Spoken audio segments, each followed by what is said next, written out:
Oftentimes on the show, it's all about discovery, and today on Metro Woman, we're taking you inside the legacy of a remarkable woman who had a talent, had a dream, and turned both into reality. We're talking about the sculptures of Isabel Bloom from Davenport, Iowa, and how her legacy continues in modern times. It's time for Metro Woman.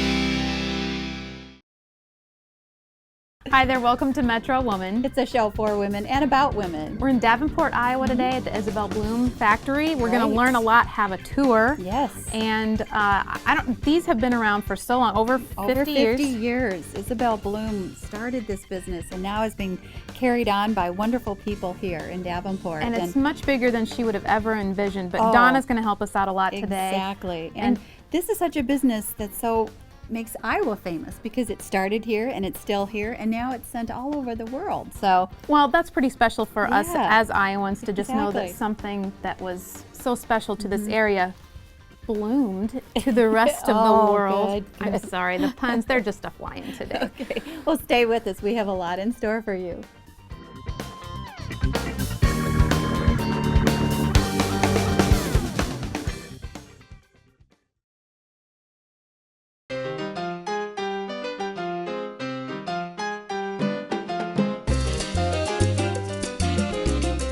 Welcome back. We're here with Donna. And Donna, you have a very special position here at Isabel Bloom, so we're curious to know what that is. Well, I am the designer for Isabel Bloom, so I do all the sculpting. I do all the new sculptures. I design about 25 pieces a year. So I get the fun job. I get to play in clay. Wow, that's and they pay me. That's even better. Yeah, my kids say, "You're kidding." So how do you come up with an idea? I mean, what inspires you? Well, lots and lots of different things. I get a lot of inspiration from customers, actually. I've had phone calls and emails and letters, and some of those work into great sculptures. My kids come up with ideas. A lot of ideas I've just got, I'm just waiting to put into clay.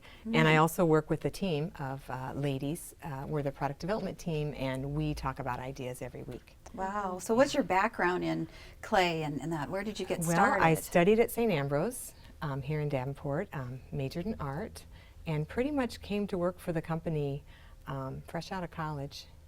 Not a bad gig. Still going strong. I'm not ready to give it up anytime soon. Wow. I love the job. Yeah. So tell us who you worked with when you first started. Well, when I first came to the company, that was 1981, and Isabel had just sold the company, but she was still our designer. So when I came to the company, there were only five other employees, and we all did everything. And I had never heard of Isabel Bloom. I had lived in Davenport while going to school, but had never really gotten out in the community much. So my first experience was walking in the door, seeing all these chubby, round sculptures of children hiding their eyes and bending over. And I thought, sculpture, I was thinking of porcelain beauty, So it just really took me by surprise, but I did love them. And the other thing that was very unique about this place was the telephone was covered in cement or plastic. I don't know what it was, but it was a mess. And I thought, that's really cool. You get to get messy and you get to answer the phone. And I thought, wow, And Your kind of workplace. Anyway, it definitely appealed to me. Had sculpture been an emphasis while you were an art student, or a little bit? A couple of sculpting classes. Anatomy was a big emphasis. Lettering, calligraphy, painting. Definitely, I got the fundamentals of art and design. So it was a very good background. And I took this job not thinking that I was going to be a sculptor, just thinking that this is a fun, creative job I can do while I look for my career job. Sure. And I'm glad it turned out. So Isabel was alive and still a little bit involved Isabel when you was came. 73 when I met her, and very still very active and just ready to be done with the business part, but still had a lot of sculpting ideas in her, and used to walk down. She just lived up the hill. She used to come down and visit the store, and we all just stopped working when Isabel came in. Well, what was ran she up like? To her. Tell us Just how she was. She had, just a beautiful laugh and always smiling and fun, and just a real gracious lady. I just loved her, yeah. So. Well, briefly, how did Isabel and her husband's John, how did they get started? And this is quite an Isabel, undertaking yes, for a young couple. They're both artists, and John was a mural painter and a wonderful, wonderful drawer. And they actually met back in the 30s in Stone City, Iowa. They both attended the Art Colony, which was organized and run by Grant Wood. Oh, and John was invited. That's a familiar name. Yeah, just American Gothic. Yeah, yes, I guess. Yes. Yeah, and Grant invited John to come. Grant knew of John's work, and John had attended the Chicago Art Institute and had won a few different awards. So he knew about John and invited him to come. John said, "Well, I can't afford the tuition," and he said, "Well, how about you be our groundskeeper?" So John said, "I didn't have to do much work, but I was the groundskeeper," and he remembers his first meeting with Isabel. Isabel went there, and you could sculpt, you could paint, you could draw. It was an art colony. It was like summer school for artists. Okay. So John's first meeting with Isabel was she was sitting on the porch of this, it was called the Green Mansion, just one of the buildings in Stone City, and she was chipping away at a chunk of limestone. And John, being the groundskeeper, said, "I'm going to have to sweep up that. Could you quit making such a mess?" That was their introduction? Oh, for God's sake. And they ended up falling in love there in Stone City, Iowa. Oh, my gosh. Getting married a few years Can you imagine later. that saying Grant Wood fixed me up with my exactly. love connection, That's except right. slightly different. Gosh, what an interesting beginning. Donna, what can you tell us specifically about what you have done with these pieces here? Well, these are two of my original designs. The Peace Angel, I think it was about 1996 that I did this design, maybe 99, I'm not sure. But this piece has been out for a long time, and it's one of our very popular pieces. A lot of people use this for funerals and that kind of thing. But she's just a very serene, peaceful-looking angel with pretty long curly hair. Yeah, Right. really like her. Beautiful face. Thank the you. lips Yeah, and- I'm very pleased with this sweet. one. Yeah. And then this design is my newest design. In fact, we haven't. It's not finished. I'm still working on the clay, still getting the details. And this piece will be a Race for the Cure piece. Every year, yeah, for the last 17 years, I've been designing a sculpture for our local Race for the Cure chapter. And so that's always kind of a challenging one because you've got to think. I want to make it appropriate for the race for the Cure. It's it's to support and find a cure for breast cancer. And so I think about the survivors. I think about the family. I think about the support system. I think about what you have to have, hope and faith. And Well, the emotional impact is huge. Yes. And it's almost like you're physically embodying that, I don't know, feeling or sentiment. well, That's got to be a little pressure. it is pressure. And I tell you, a few years back, I got a phone call from a lady who, I don't even know if I'm going to be able to tell you this, but who talked to me about an idea she had. And her family, they're actually being studied by some group of scientists right now because there's a gene that they have, and everybody in their family, all the women get this certain type of breast cancer. And so they're studying to kind of figure out this certain, so this woman who talked to me, her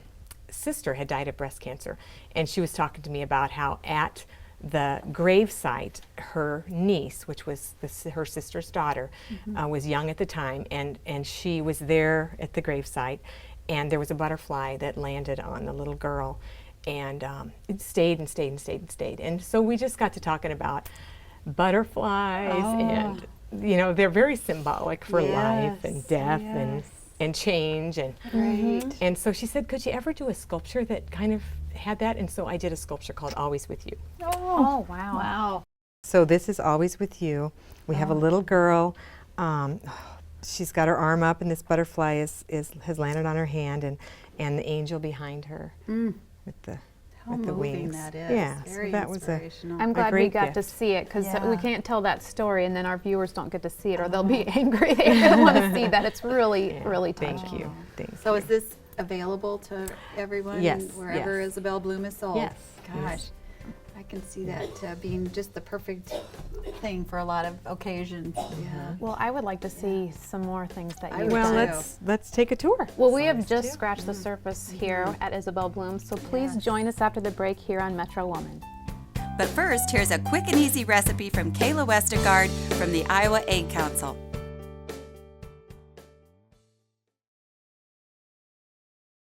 Bring a taste of Italy to your home tonight. Try a sausage and egg breakfast skillet. The ingredients you'll need are 1 tablespoon of olive oil, 2 cups of hash brown potatoes, 8 ounces of Italian sausage pre-cooked and sliced, 1 cup of green and red peppers, 4 eggs, 1/4 of a cup of milk or water, 1 teaspoon of salt, 1 teaspoon of oregano dried, and 1/2 a cup of shredded Italian cheese blend. We've already pre-cooked our sausage and potatoes, and next I'm going to add in our green and red peppers.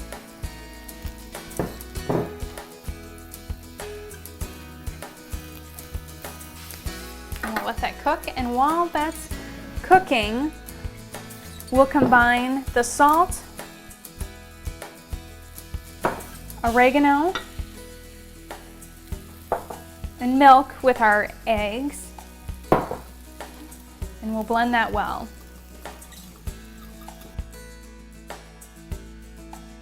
Once our egg mixture is mixed, we'll add that into the pan. Now the eggs will cook fast, so the key to this is pushing the cooked mixture to the center of the dish to let the uncooked mixture fill in those empty gaps. When we come back, sausage and egg breakfast skillet. Moving my mind and my hands at world record speed. I'm Luke Myers. If you want to be incredible, eat incredible. Eggs. Incredible energy for body and mind. We've just taken our sausage and egg breakfast skillet out of the pan. I'm just going to top it off with a little shredded Italian cheese blend. And it looks great and is sure to taste great as well. Thanks for joining me. My name is Kayla Westergaard.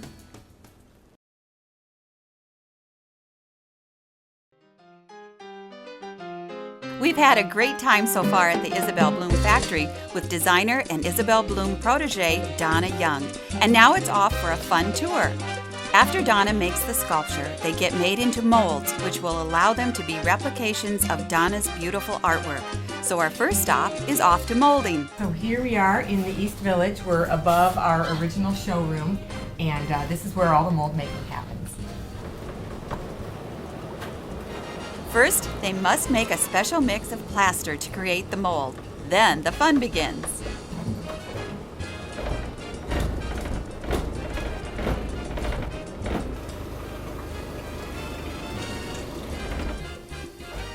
All right, so we get the plaster all nice and thick to probably a consistency that's a little bit thicker than pancake batter. And then what we're going to do is we're going to take a palette knife and just kind of start drizzling it on there. A little bit at a time. Doesn't look like it's going on there, but it gets on there. You can also use your hands, which I'll do probably eventually here, and get that going. And get it in the keys. The plaster sets up, geez, probably in like 15 to 20 minutes tops, so you're kind of working under a timeout. You gotta get it. You don't take a sandwich break after. No, it's like I wouldn't walk away until the piece is done. So yeah, you gotta work a little quick. And when it's warmer out, it sets up faster. So yeah. That's kind of the cool thing about the Isabel Bloom pieces and the molds is that we have no seams. They're seamless. So you pull this off and it's going to be perfect. It's going to look just like Donna's clays. There's not going to be any anything that we got to fix on it. After learning about how Donna's sculptures are turned into molds with Jean, we then headed off to where Jean's molds go. That's casting, where the sculptures are made. Okay, and now we're going to see how we actually pour a piece. So we're walking into casting room, This and is this is Dave. the very beginning stage. Yes, yes. Dave. Good. Hi, Yes. Dave. Dave's going to show us how we pour a peace angel. Yep, 2 pieces to the mold, plaster outer, latex inner. You may have learned that already, I don't know. When I turn the table on, it's going to get a little bit loud. Oh. Got some white concrete in here. Pour it up about a third of the way here. And then what I'm going to do is I'm going to roll it around, make sure it gets in some of the crevices and stuff. Get the air bubbles out of it.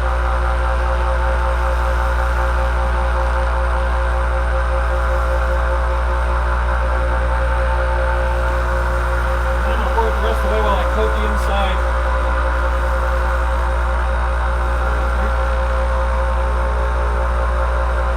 Pouring it slowly so you get air bubbles out of it. Give it a chance to get out.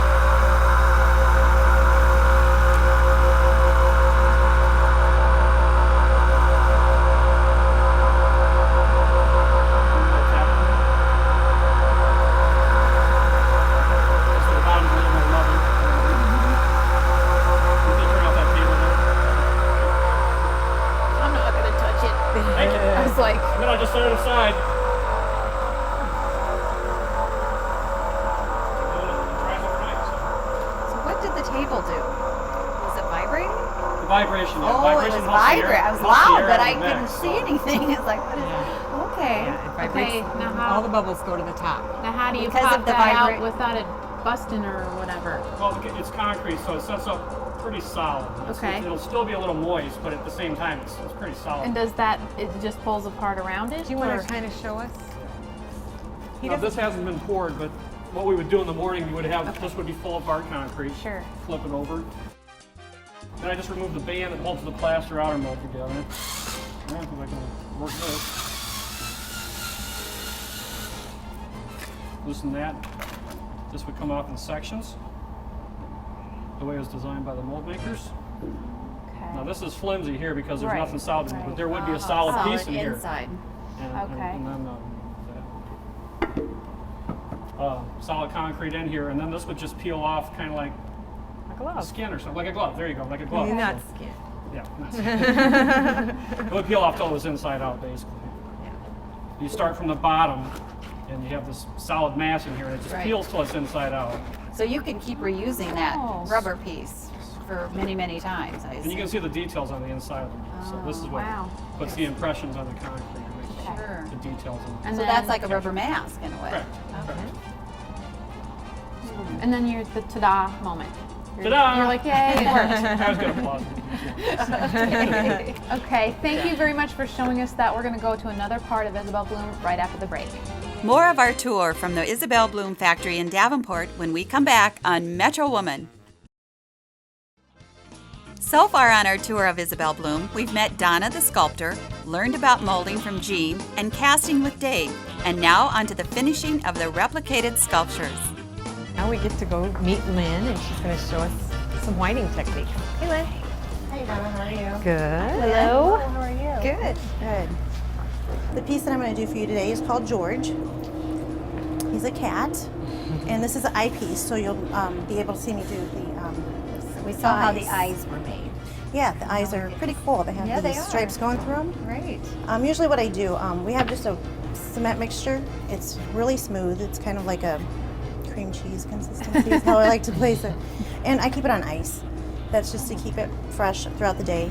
It's kind of, like I said, creamy. So what I want to do when I start the eyes is go ahead and take some of this cement, and I want some of that moisture out because I want it to be thickened up for the eye socket, just so that the eyes can stay in place. So I'm going to take some of that moisture out. So basically I'm just drying it up a little bit, basically. And then I'm going to take some of this drier cement and place it into the eye socket. Oh, poor guy. Yeah, he just kind of gets Like an eye patch. over. Yeah, pretty much, isn't it? A white eye patch. Yeah. Yeah, they look kind of funny before the whole process is done. But I just kind of go ahead and go over that real quick. And then I'm going to take another paper towel. We go through a lot of paper towels and sponges. Yeah. So again, I'm just going to kind of take some of that moisture out so it stiffens up a little bit. That's pretty much what I'm doing now. And as you can see, I have all my eyes kind of picked out. I kind of try to match them. They don't all match exactly, but I do try to get them to match somewhat. Some of the stripes are thicker than others, so I have my 2 ready to go here. So what I do is I just kind of place them right here, and then I just kind of hold it. It's going to sit really quick. Coming to life. Yeah. Well, and you don't like squish it way down in there either, Well, do I'm you? going to in a second. I just want to make sure Oh, they're placed okay. kind of in the center. Oh, okay. That way it's. I'm getting ahead of you. Yeah, but that's okay. And then I'm just gonna, cross-eyed cat. yeah, and it does happen. But I'm just going to go ahead and place that in there. And, right now I'm just going to take my wet sponge, and what I'm going to do now is just kind of go over my piece and just kind of make sure that I get the white evenly. I don't want, just kind of get a good feel for how my eyes should look. So I'm just going to kind of wipe them over a little bit. As soon as I think it looks okay, I can start my whiting process now. So I'm just going to go ahead. There's really no rhyme or reason to how I place my white on, but I always start at the bottom. It's just kind of my thing. Excuse me. I'm just going to go completely cover the piece. You just want to make sure that you get every area covered. I'm just going to go ahead and take my wet sponge again, and I'm just going to go ahead and take some of this moisture out of the sponge because, again, I don't want to completely wipe it off. So I'm just going to kind of go over the piece, make sure that white falls into those areas. It's kind of and it looks kind of like, there's really like no difference yet. It's just because there's moisture in the piece, but as soon as I wipe all around and make sure that it's where it's supposed to be, I'm just going to wipe off the remainder of the white, like so. I'm just going to kind of take and make sure the bottom gets nice and clean because that has to be signed.